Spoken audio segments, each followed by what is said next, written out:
ऐकतच नव्हतं. सगळी लोक एकत्रित आली, सगळी सांगू लागली, अहो दादा हे यांचं सीट आहे, तुमचं दुसरं आहे, तुम्ही जाऊन बसा. ऐकत नव्हता. तेवढ्यात झालं असं, विमान चालक आला आणि विमान चालकाने हळूच त्याच्या कानात काहीतरी सांगितलं आणि तो लगेच त्या सीटवरून दुसऱ्या सीटवरती जाऊन बसला. ही सगळी लोक हा प्रकार बघत होती. अरे 1 घंटा झालं, 1.5 घंटा झालं, गेलो या माणसाला आम्ही समजून थकलोय, उठ उठ उठ, पण हे उठत नव्हतं. या विमान चालकाने असं काय कानात सांगितलं की हे लगेच उठलं. थोड्या वेळाने त्या विमान चालकाला त्या लोकांनी विचारलं. त्या विमान चालकाने सांगितलं, म्हणे दादा मी त्याला एकच विचारलं, तुला जायचंय कुठं? त्यांनी सांगितलं मुंबईला. मग मी त्याला सांगितलं मुंबईला जाणारं हे सीट नाही, ते सीट आहे विठाला विठाला. हरा हरा विठाला विठाला विठाला विठाला. कुणाचं ऐकावं हे सुद्धा फार महत्त्वाचं आहे. एकतर महाराज एकतर व्यक्ती चालला होता आणि त्याच्या हातामध्ये एक पिशवी होती आणि दुसरा व्यक्ती त्याला जाऊन विचारू लागला, म्हणे का रे दादा हे पिशवीमध्ये काय घेऊन चाललाय? त्यांनी समोरच्याने ते दुसऱ्याला म्हटलं, म्हणे मी तुला सांगतो, या पिशवीमध्ये काय आहे हे जर तू मला सांगितलं तर यातले 10 अंडे, यातले अंडे तुला. किती आहे हे जर सांगितलं तर 10चे 10 तुला. आणि कुणाचे आहे हे जर सांगितलं तर कोंबडी सगळ.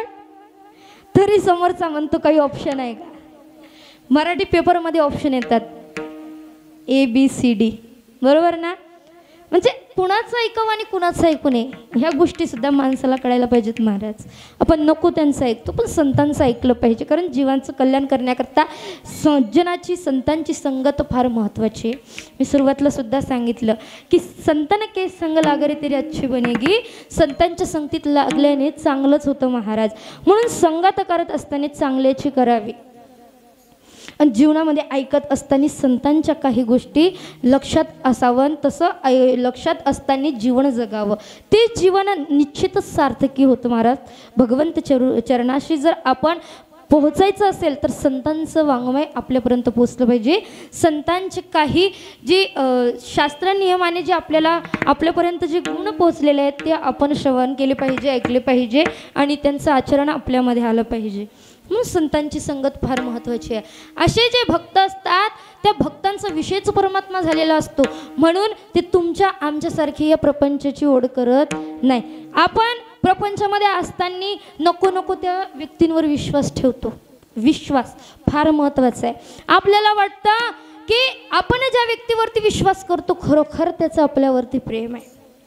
एखाद्याला वाटतं की नाही समोरची व्यक्ती जर आपल्यावर विश्वास करते तर खरोखर ती विश्वासाच्या पात्रतेची आहे, खरोखर प्रेम करते. पण नाही महाराज, बऱ्याचदा असं होतं की आपण ज्या व्यक्तीवर विश्वास ठेवतो ना ती व्यक्तीसुद्धा आपला विश्वासघात केल्याशिवाय राहत नाही. आणि प्रेमाच्या भानगडीत काय पडलेत महाराज? प्रेम करावं पण निस्वार्थ भावनेनं, जसं माझ्या संत मीराबाईंनी केलं, जसं प्रेम राधाराणीने केलं. राधाराणीचं वर्णन करत असताना इतकं सुंदर गोड वर्णन केलेलं आहे.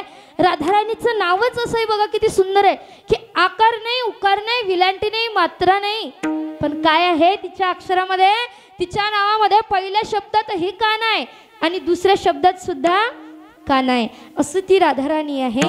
आणि त्या राधाराणीचं गोड असं नाव आपण घेतलंच. त्या राधाराणीचं नाम घेतल्याने ती भगवंत स्वरूपापर्यंत आपल्याला नेऊन पोहोचते. म्हणून अशी जीवनामध्ये भक्ती करावी. मी सांगत काय होते की संतांच्यावरती जर आपला विश्वास असेल तर तो विश्वास कधीच तुटणार नाही महाराज.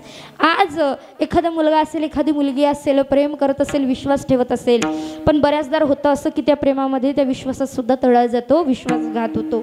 संसारातील तर गोष्टीचं सांगायचंच काय महाराज, मला फारसा अनुभव नाही कारण मी अनमॅरिड आहे, पण ज्यांचं झालंय त्यांना चांगलाच अनुभव आहे. या संसारामध्ये पती पत्नीचा सुद्धा फारसा विश्वास एकमेकांवरती राहिलेला नाही. प्रपंचामध्ये राहिल्याच्या नंतर छोट्या छोट्या गोष्टीतून सुद्धा वादविवाद निर्माण होत असतात. एक तर सांगेल बघा, एक विनोदाचा भाग म्हणून एक उदाहरण सांगते. एक पत्नी होती, एक बाई होती, तिचं नेमकंच नवीनच लग्न झालेलं होतं, पण तिचं नाही का कोरोनाच्या काळामध्ये तिचं शिक्षण झालेलं होतं आणि तिचा जो नवरा होता त्याचं कोरोनाच्या आधीचं शिक्षण झालेलं होतं.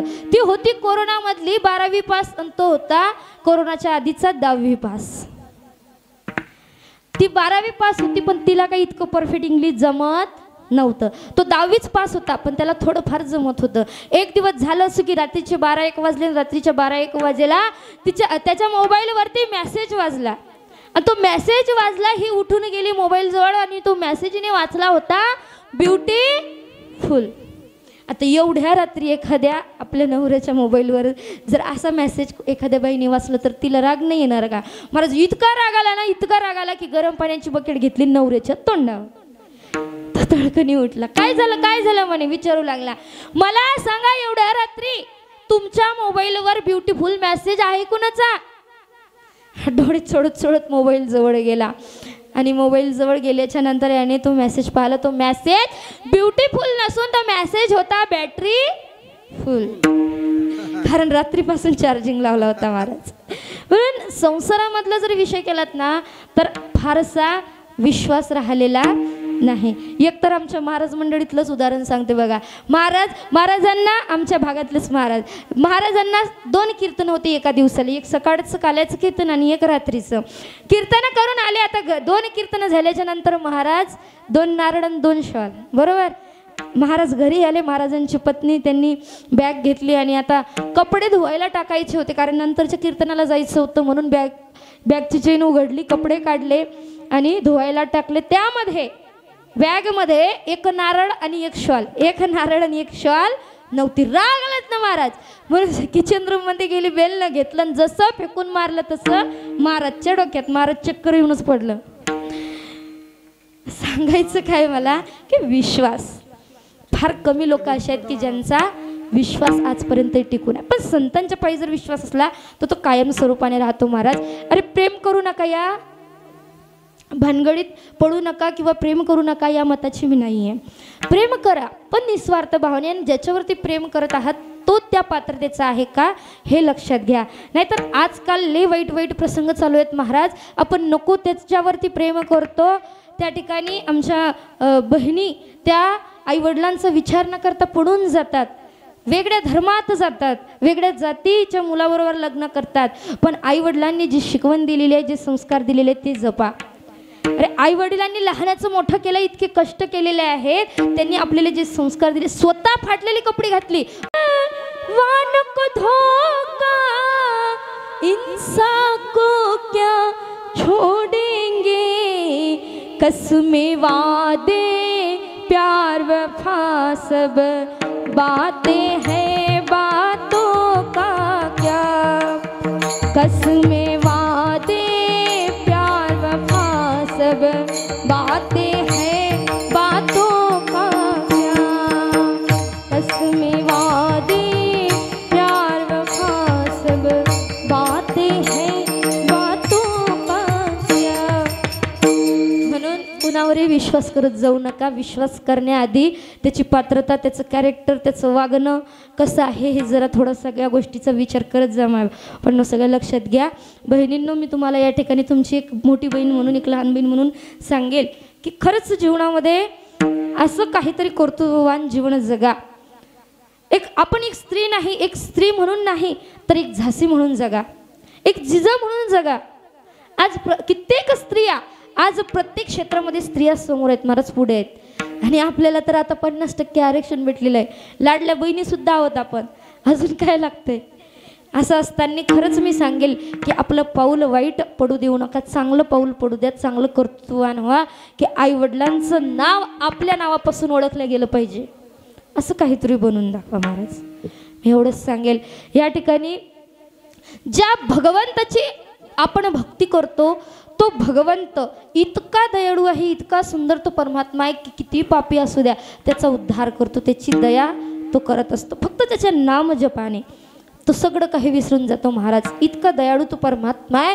आणि असा जो एकमेव खरा भक्त आहे तो जर भगवंताचं काही सात्विक कर्म करत असेल, एखादा सप्ताह करत असेल, कोणी एखादा गावामध्ये बंद पडलेला सप्ताह चालू उभा करत असेल, तर त्यामध्ये काही बरीचशी मंडळी असं असतात की ते कोणी म्हणताय सप्ताह ठेवू नका, कोणी म्हणते कीर्तन ठेवू नका, कोणी म्हणते कीर्तन ठेवल्यावर कीर्तनकार काही बरोबर नव्हते, साऊंड सिस्टीम काही व्यवस्थित नव्हता, मंडप काही बरोबर नव्हता. असे जे लोक असतात ना, नको नको ते बोलतात, त्या लोकांना नरकाची गती प्राप्त होते. मी सांगत नाही, तुकोबाराय सांगतात अभंगाच्या शेवटच्या चरणामध्ये. जगद्गुरु तुकोबाराय म्हणतात, तुका म्हणे सत्य कर्मा व्हावे साय, घातलिया भय नरका जाणी। या ठिकाणी जो सत्यकर्माला सहाय्य जातो त्या ठिकाणी सहाय्य करतो किंवा जो आळकाठी येतो त्याला नरकाची प्राप्ती होते। म्हणून कोणी चांगलं कर्म करत असेल तर त्याला मदत करा, त्याला प्रोत्साहन द्या। त्या ठिकाणी चांगलं कर्म केल्याने महाराज देवसुद्धा चांगलं फळ देतो। म्हणून सेवा करत असताना या ठिकाणी सांगेल की दान धर्म करा, ज्याला कुणाला जी सेवा द्यायची असेल त्याने ती द्या महाराज। या 2-4 दिवसामध्ये आपल्याला जी काही सेवा मिळत असेल, आपल्या भाग्याला जी सेवा येत असेल ती सेवा देण्याचा प्रयत्न करा, दान धर्म करा, निश्चितच भगवंत आपल्याला त्याचं फळ देईल। या ठिकाणी आपली सेवा संपलेली आहे, सेवेची वेळ संपलेली आहे। तरीसुद्धा जाता जाता सांगेल की बघा, आई वडील जीवनामध्ये आपल्याला जन्म देणारे एकमेव असे श्रेष्ठ 2 व्यक्ती आपल्या जीवनामध्ये आहेत, जे आपले पहिले गुरु आहेत। एक म्हणजे आई आणि दुसरे म्हणजे वडील। तर त्या आई वडिलांची सेवा करा, त्या आई वडिलांचं मान सन्मान वाढेल असं काहीतरी जीवन जगा। म्हणून त्या आई वडिलांना वृद्धाश्रमात पाठवू नका। सुनेना आणि सासवांना सुद्धा माझं सांगणे की आपल्या सुनेला मुलीसारखं वागवा आणि सुनेंना सुद्धा सांगणे की आपल्या सासूला आई समान माना। कुठंच वृद्धाश्रम होणार नाही, वृद्धाश्रमात कोणी जाणारही नाही, कारण आईवडिलांसारखी सेवा करा महाराज, लक्षात घ्या। आणि कुणाचं मन दुखेल असं वागू नका, अहंकार करू नका। जीवनामध्ये दान धर्म करा, भगवंताची भक्ती करा, नाम घ्या, कारण हा सुंदर असा नरदेह मिळालेला आहे आपल्याला त्या गोष्टी करता ज्या गोष्टी आपण केल्या पाहिजेत आणि भगवंताची प्राप्ती करून घेतली पाहिजे। या ठिकाणी सेवा संपलेली आहे।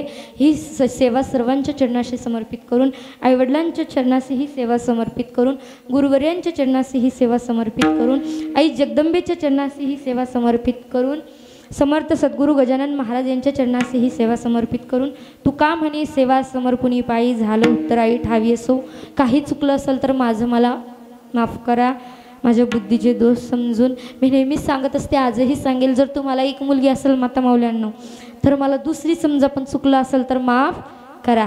तुम्हाला 2 असतील मग तिसरी समजा, समजायला काही जातंय, पैसा द्यावा लागतो का? नाही। तिसरी समजा पण चुकलं असेल तर माफ करा। आणि एखादीला मुलगी नसेल आणि असूनही आवडली असेल तर दत्तक घ्या पण माफ खरा। महाराज खरंच सगळी गोड मंडळी आहे, एवढी सुंदर अशी गायनाचार्य, त्याचबरोबर आमचे विष्णू महाराज यांच्या माध्यमातून, खळशे बाबा यांच्या माध्यमातून सेवा माझ्यापर्यंत आली। सुंदर अशी टाळकरी या ठिकाणी चोपदार बाबा असतील, विनेगरी बाबा असतील, आमचे मृदुंगाचार्य बोडखे महाराज असतील आणि प्रसिद्धी देण्याकरता यांचं गजर मुक्ताईचा यूट्यूब चॅनलसुद्धा आहे। म्हणून दादांचे सुद्धा या ठिकाणी मनापासून धन्यवाद। खरोखर खूप गोड असं वातावरण या ठिकाणी आणि तुम्ही सगळ्यांनी अगदी शांततेने 2 तास कीर्तन श्रवण केलं, म्हणून तुम्हा सर्व श्रोतांगणांचे सुद्धा मायबापांचे मी मनापासून धन्यवाद व्यक्त करते। आणि जाता जाता भगवंत चरणाशी, या आदिमय शक्तीच्या चरणाशी एकच इच्छा प्रगट करते की जोपर्यंत चंद्र सूर्य तारे आहेत तोपर्यंत आपल्या गावामध्ये हा दरवर्षीप्रमाणे जो चालू असणारा अखंड हरिनाम सप्ताह हा निरंतरपणे अखंडितपणे असाच चालू राहो, असाच चालू राहो अशी भगवंत चरणाशी प्रार्थना करून या ठिकाणी थांबते। ज्या संतांचं गोडसं चरित्र तुम्ही आम्ही श्रवण केलं त्या भगवंताचं मुखाने भजन, हाताने टाळी। ज्ञानेश्वर माऊली